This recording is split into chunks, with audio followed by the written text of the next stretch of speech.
우리 하나님이 역사하시면 역전되는 기적의 역사가 일어날 줄 믿습니다. 오늘 부활주일 둘째 주 이렇게 1부, 2부, 3부 이렇게 쭉 예배를 드리면서 강단에 와서 기도만 하면은 여러분 그냥 눈물 나는 거예요.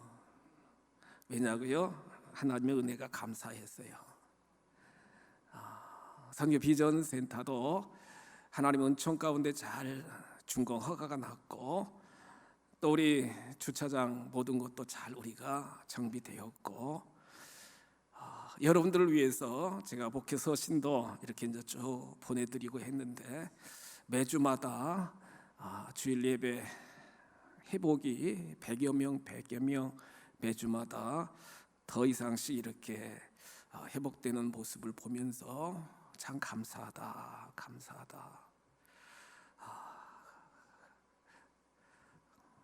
앞에서 예배를 인도하면서 설교하면서 우리 원로 장로님들이나 또 연세 많으신 분들이나 성도 여러분들 뵙지 못하는 그러한 예배 시간마다 늘 마음에 안타까운 마음이 담임 목사 마음이었거든요.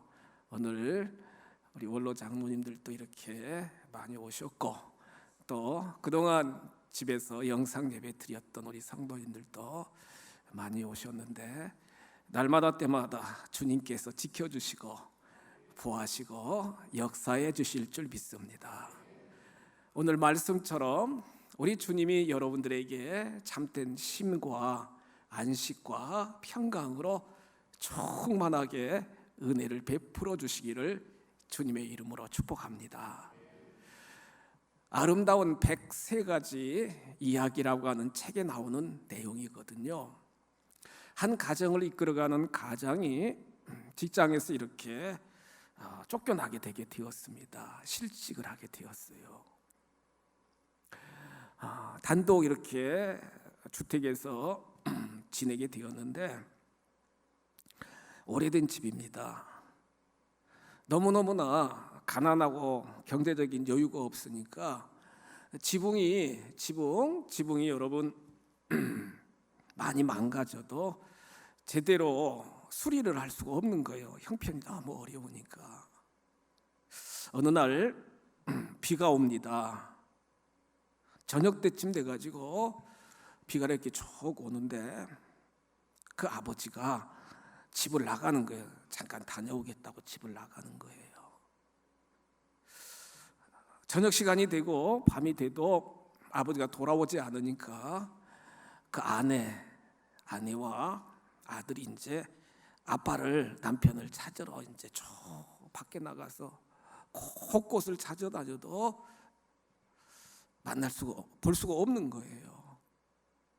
그래서 이제 엄마가 아들한테 집으로 다시 가자 그랬는데, 아들이 지붕 위를 이렇게 쭉 쳐다보니까 좀 깜깜하잖아요, 여러분. 누가 지붕 위에서 우산을 딱 펼치고 지붕 위에 있는 거예요. 엄마, 우리 지붕 위에 누가 지금 우산 펼치고 지금 앉아 있어요. 자세히 바라보는 그 아내는요, 아들에게 급히 아들 손을 잡고 집으로 들어가는 겁니다.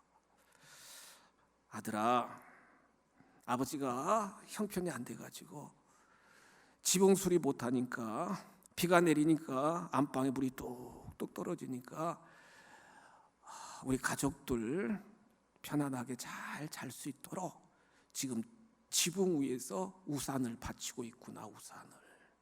우산을 받치고 있구나. 아버지 자존심 상하지 않도록 우리 모른 채 하자 그랬다는 거예요. 저는 이 글을 읽어보면서, 여러분, 비가 내리고 있는데 지붕 위에 올라가서 우산을 받치고 있는 그 아버지의 마음이 어땠을까요, 여러분? 떨어지는 빗물보다도 그 아버지 눈에서 흐르는 그 눈물이 더 정말로 촉촉하게 적시지 않았을까, 그런 마음이 들더라고요.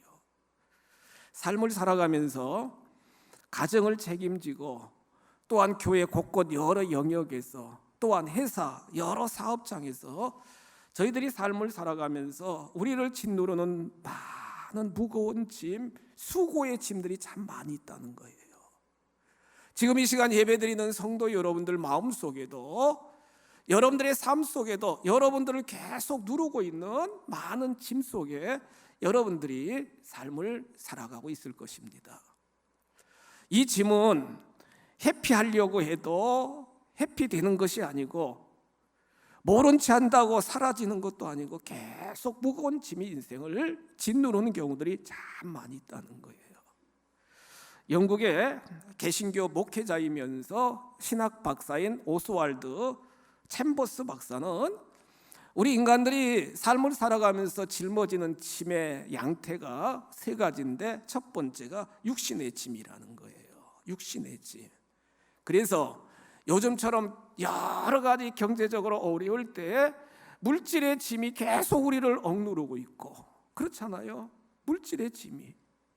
그러면서 또 내 자신이나 우리 가족이나 우리 관계된 여러 사람들이 질병 때문에, 질고 때문에 여러분 정말 힘들어하면서 지금도 병상에서 정말로 회복을 위하여 몸부림치면서 살아가는 그런 가족들로 참으로 많이 있잖아요.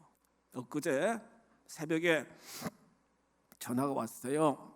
한 권사님이 지금 남편이 수술실 들어가기 전에 기도받고 가고 싶다고 서울에 지금 입원하고 계시거든요. 가시기 전에도 제가 간절하게 기도해 드렸는데, 붙잡고 여러분 전화기 붙잡고 계속 기도하는데 정말 나중에는 막 눈물이 나오더라고요. 하나님 우리 권사님 깨끗하게 치료해 달라고, 회복시켜 달라고. 여호와라파 하나님이 치료의 광선을 발하여 주셔서 집도하는 의사들 잘 수술하게 해달라고, 하나님의 은혜 가운데 잘 수술 마치셨다고 연락이 그렇게 오게 되게 되었는데, 이렇게 육신의 여러 가지 짐 때문에 경제적이든 질고든 헉헉거리며 인생을 살아가는 경우들이 참 많이 있다는 거예요. 또한 챔버스 박사는 두 번째 짐은 뭐냐? 제약의 짐인데, 영적인 여러 가지 번민과 고뇌 속에서 또한 하나님 앞에 충성하며 헌신해야 되고, 하나님 앞에 열심히 예배하며 하나님 주신 사명을 넉넉하게 잘 감당해 나가야 되는데, 그 모든 사명을 제대로 감당하지 못하면서 여러 가지 마음의 죄책감과 제약의 짐으로 우리 어깨를 짓누르는 경우들이 참 많이 있다는 거예요. 여러분, 다윗은 하나님 마음이 합한 자라고 그렇게 하나님도 인정하셨는데, 시편 38편 4절에 보시면 다윗이 이렇게 고백합니다. 내 죄악이 내 머리에 넘쳐서 무거운 짐 같으니 내가 감당할 수 없나이다. 감당할 수 없다는 거예요. 죄악의 짐이 차고 넘쳐가지고 감당할 수 없다 그러면서 고백하는 다윗의 고백을 우리는 말씀을 통해서도 볼 수 있게 된다는 거예요. 세 번째 짐은 정신적인 짐인데, 삶을 살아가면서 마음에 여러 가지 스트레스가 있습니다. 앵사이어티, 불안이 있습니다. 또한 여러 가지 우울과 죄책감과 걱정과 근심이 가득가득 우리의 생각과 마음을 지배하기 때문에 잠도 평안하게 주무시지도 못하고, 식사해도 소화 불량이 되고 삶 자체가 해피하지 않고요, 근심과 염려와 걱정 가운데 삶을 살아가는 분들이 참 많이 있다는 거예요. 정신의학자인 데이비드 핑크 박사는 1만 명을 대상으로 분석을 하게 되었는데, 신경과민과 불안증에 많은 현대인들이 신경과민, 불안증을 가지고 삶을 살아가는데, 왜 이 사람들이 이렇게 신경과민과 불안증을 정말로 불안증 가운데 삶을 살아가느냐? 특징이 있어요, 여러분. 여러분들도 이런 특징은 여러분들 행하지 않아야 되는데, 신경과민, 불안증에 시달리는 사람들의 특징은 뭐냐면 늘 부정적인 것만 보고요, 보는 것이 부정적인 것만 보고, 듣는 것도 부정적인 것만 듣고, 내가 말하는 것도 부정적으로만 말한다는 거예요. 그러다 보니까 여러분, 늘 삶 속에 미움이 생기고 원망이 생기고 탄식이 생기고 불평이 생기면서 마음이 평안하지 못하고 무거운 짐으로 계속 헉헉거리며 삶을 살아가게 되게 된다는 거예요. 말씀드렸죠, 여러분. 다양한 짐들은 외면한다고 없어지는 게 아니고요, 회피한다고, 모른 체 한다고 없어지는 게 아니라는 겁니다. 그런데 오늘 예수님은 공생의 기간 동안에 많은 무거운 짐을 정신적으로나 육체적으로나 또한 죄악의 짐으로 고생하는 많은 사람들을 향하여 복음을 선포하고 있는데, 예수님이 뭐라고 그래요? 너희들에게 참된 쉼을 주겠다, 이렇게 말씀하고 계시잖아요. 오늘 마태복음 11장 28절 이하에 기록된 말씀을 보시면 내가 너희를 쉬게 하리라. 쉬게 한다는 거예요, 여러분. 쉬게 하신다는 거예요. 내가 너희를 쉬게 하리라. 예수님이 지금 복음의 메시지를 선포하잖아요. 그렇습니다, 여러분. 예수님을 나의 주님으로 모시고 우리 장로님 기도하신 것처럼 십자가의 구속의 은혜를 깨닫고 살아가는 우리 귀한 성도 여러분, 주님 안에서 우리는 참된 안식을 누리며 주님 안에서 구원의 기쁨을 누리며 주님 안에서 영원한 영생의 복을 누리며 주님 안에서 참된 쉼을 얻을 수 있는 존재가 바로 하나님의 자녀된 우리인 줄 믿으시기 바랍니다. 오늘 말씀을 통해서 이 거칠고 힘든 삶의 여정에서 참된 쉼을 누릴 수 있는 비결이 뭐예요? 첫째로는 모든 무거운 짐을 예수께 다 가지고 나와 예수님께 맡겨야 될 줄 믿습니다. 성경 본문 보세요. 여러분, 28절에서 예수님은 뭐라고 말씀하십니까? 수고하고 무거운 짐진 자들아 다 내게로 오라는 거예요. 같이 한번 고백하실까요? 다 내게로 오라. 아멘. 다 내게로 오라는 거예요, 여러분.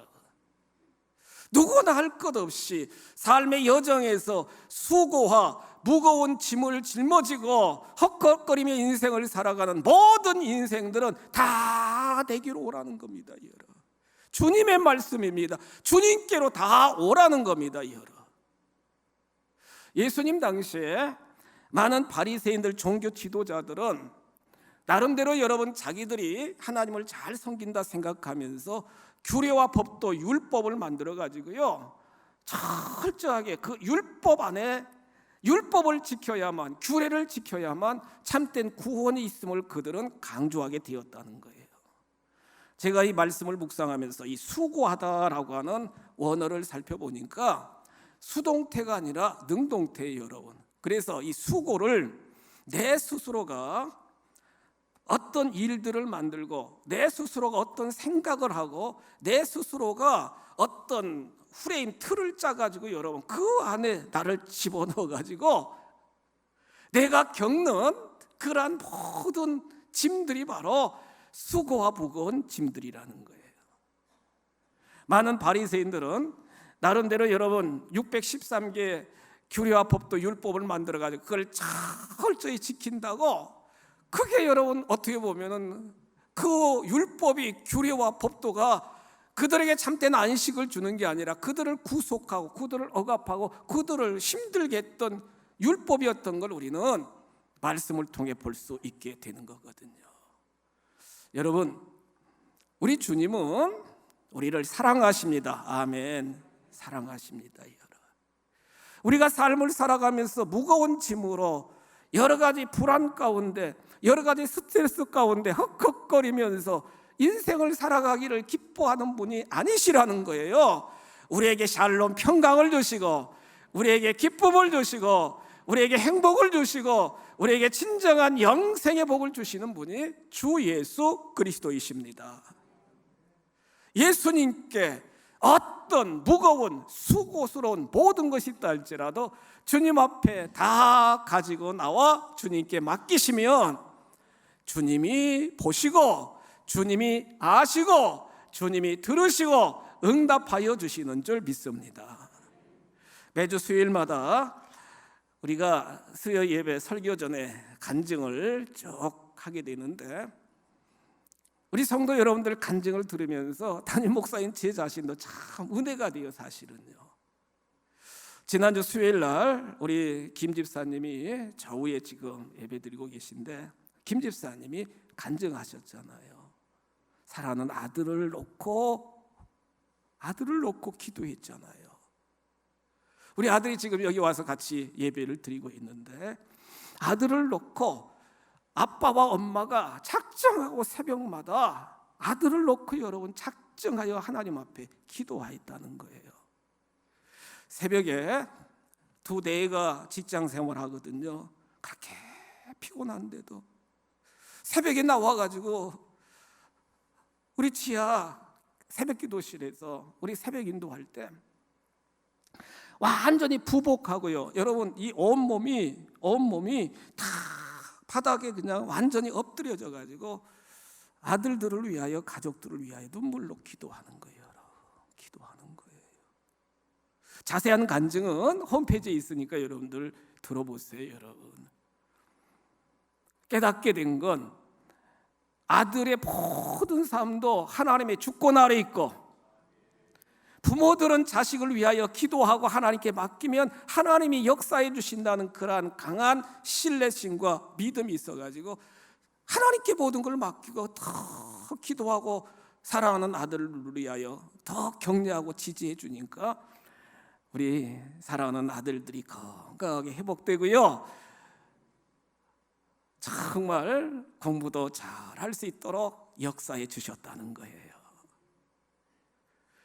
2년 가까이 긴 세월 동안 하나님을 더 의지하고 하나님 앞에 나와서 하나님께 더 간구하게 되니까 하나님이 하나님의 방법대로 역사하여 주셨다는 거예요. 무거운 짐은, 수고의 짐, 무거운 모든 짐은 우리 예수님께 나오는 복의 통로인 줄 믿으시기 바랍니다. 더 적극적으로 주님 앞에 나오도록 하는 복의 통로가 될 수 있다는 거예요. 무거운 짐의 무게가 응답의 무게이고요, 무거운 짐의 무게가 상급받을 무게인 줄 믿으시기 바랍니다. 우리가 마태복음 8장 9장 말씀을 쭉 묵상하면서 여러분, 제가 깨닫게 된 건 삶의 무거운 짐 속에서 그냥 안주하고 그 자리에 안주하고 그냥 탄식하고 원망하고 좌절하는 게 아니라 그 현장을 뛰어넘어가지고 일어나서 주님 앞에 나오면 다 주님이 해결해 주시더라고요. 여러분, 마태복음 8장 2절 이하에 보시면 납병 환자가 나오잖아요. 납병 환자는 보면 보세요. 납병 환자는 절대로 부정한 사람이니까 많은 대중들 앞에 나갈 수가 없습니다. 규례와 법도에 의하면은. 그런데요, 다 주님 앞에 나옵니다. 마태복음 8장 2절에서 뭐라고 고백합니까? 성경 보세요. 한 납병 환자가 예수께 나와 절하며 이르되, 예수께 나왔다는 거예요. 마태복음 8장 5절 말씀 보세요. 예수께서 가버나움에 들어가시니 한 백부장이 나와 간구하여, 자기 종이 병들어 죽게 되니까 백부장이 예수에게 나와가지고 엎드려서 절하며 간구합니다. 여러분, 나왔다는 거예요. 계속 성경은 말씀하십니다. 마태복음 9장 2절에 보시면 중풍병 걸린 그 친구를 4명의 친구들이 침상째 데리고 예수께 데리고 오거늘 데리고 왔다는 거예요. 여러분, 예수께 데리고 왔다는 거예요. 여러분, 계속 나오잖아요. 마태복음 9장 18절 보시면 해당장 야이로가 자기 딸이 지금 12살 먹은 딸이 죽게 되니까 예수께 와서 절하며 이르되, 왔다는 겁니다. 여러분, 왔다는 거예요. 예수께 왔다는 거예요. 예수께 왔다는 거예요. 마태복음 15장에 보시면 수로보니게 여인, 흉악한 귀신 들린 딸을 둔 그 여인, 그 엄마도 예수께 나와가지고 소리를 지르면서 계속 예수님 뒤를 쫓아가면서 예수님에게 도움을 요청하는 그 어머니의 모습을 우리가 볼 수 있지 않겠습니까? 누가복음 19장 5절에 보시면 삭개오도 예수님 보려고 나왔다는 거예요. 그렇습니다. 삶의 어떤 어려움과 수고의 무거운 짐이 우리 앞에 도래한다 할지라도 그 자리에서 우리는 죽었다, 아프다, 안 된다, 망했다가 아니라 여러분, 아까 우리 자매님 찬양했던 것처럼 우리 주님은, 우리 하나님은 역전시키는 하나님이신 줄 믿으시기 바랍니다. 응답하여 주시는 하나님이시라는 거예요. 나 오셔서 데리고 나와서 또한 정말 어떤 상황 가운데든지 일어나서 주님 앞에 나와 나의 모든 형편과 처지를 다 주님 앞에 토로하면 주님은 보시는 하나님, 들으시는 하나님, 아시고 응답하시는 하나님이신 줄 믿습니다. 이어령 박사도 여러분 지성에서 영성으로라고 하는 그 책을 통해서 보시면 이분이 결국에는 2007년도에 그 딸 이민아 목사, 그 딸을 그렇게 권면을 받고 결국에는 2007년도, 지금부터 13년 전에 예수님을 영접하게 되게 되었잖아요. 지성의 거장이었던 그분이 예수 안에 딱 들어오고 그는 뭐라고 고백하느냐?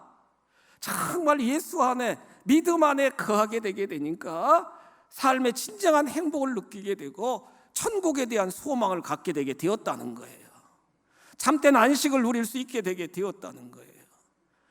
인생론을 집필했던, 신학론을 집필했던 톨스토이가, 또한 부활이라고 하는 책을 집필한 톨스토이가 여러분 10대 시절에는 어린 시절에는 예수님 믿다가 친구 잘못 만나가지고 무신론자로 딱 바뀌어지게 됐다는 거예요. 18살에. 그러다가 이제 신앙 떠나가가지고 제멋대로 막 살다가 55세에 그가 신앙론이라고 하는 그 저서에서 뭐라고 고백하느냐, 이렇게 고백하고 있습니다. 내 나이 55세, 나는 내가 스스로 버린 어머니 같은 신앙의 품으로 돌아오게 되었다.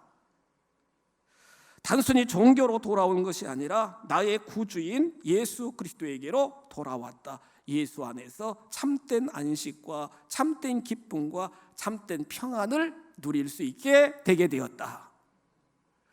그렇습니다, 여러분. 이 시간 예배드리는 성도 여러분, 날마다 때마다 여러분들 마음문을 활짝 열고 나의 모든 스트레스나 나의 모든 우울이나 나의 모든 죄책감이나 나의 모든 무거운 짐을 주님 앞에 다 토로하고 주님 앞에 간구하셔서 주님이 주시는 위로와 평강과 회복과 치유의 역사가 충만하시기를 주님의 이름으로 축복합니다. 두 번째로 오늘 말씀을 통해서 보시면 참된 쉼을 얻을 수 있는 비결이 뭐예요? 여러분 29절에 보시면 예수님이 이렇게 말씀하십니다. 나의 멍에를 메고 내게 배우라, 이렇게 말씀하십니다. 나의 멍에를 메라, 이렇게 말씀해요. 그러면서 마지막 여러분 30절 보세요. 내 멍에는 쉽고 내 짐은 가벼움이라 하시니라. 멍에가 뭐예요, 여러분? 소 2마리가 한 겨리가 이제 밭가리를 쭉 할 때 등에 이렇게 딱 등에 여러분 틀을 딱 올려놓는 게 멍에 아니겠어요? 그런데 이 팔레스타인에서도 이 멍에를 이렇게 매는데 여러분 엄마 소와 새끼 소가 함께 이렇게 멍에를 매게 된다는 거예요.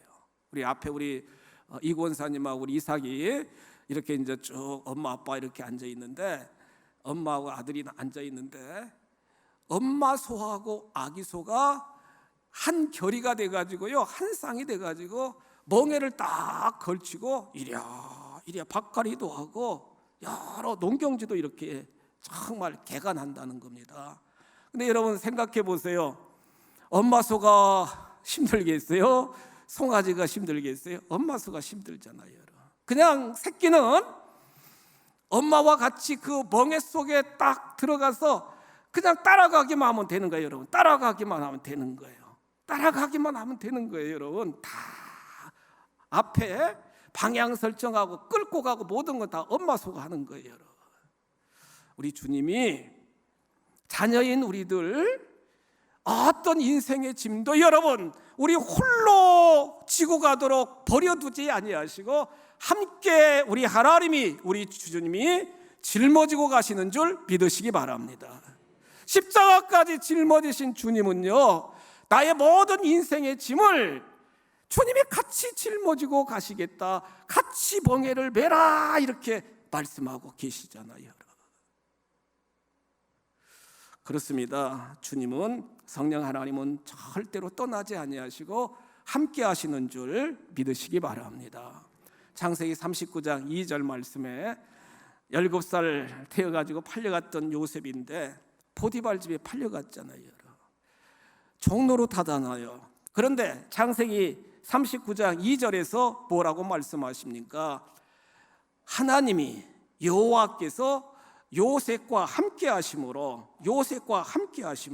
그가 형통한 자가 되었더라. 함께 하신다는 거예요.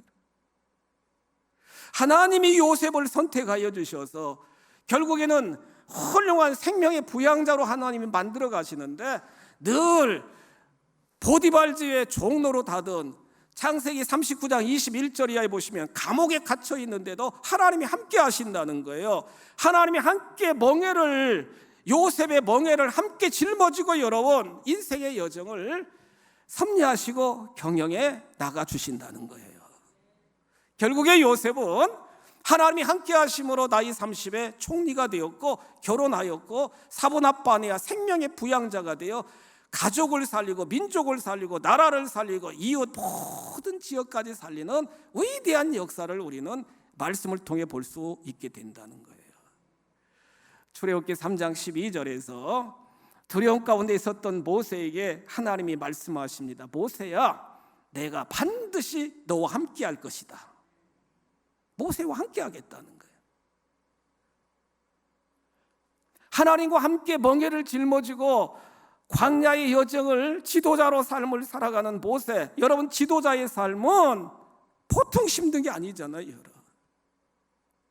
홍해바다 앞에서도 백성들은 원망하고 불평할 때 함께 멍에를 짊어지고 가시는 그 하나님을 바라보며 하나님께 기도하니까 하나님이 구원을 보일 수 있도록 바닷길을 열어주시고 마른 땅처럼, 정말로 여러분 갯벌을 마른 땅처럼 마르게 하여 주셔서 백성들이 걷게 하도록 인도하여 주셨잖아요.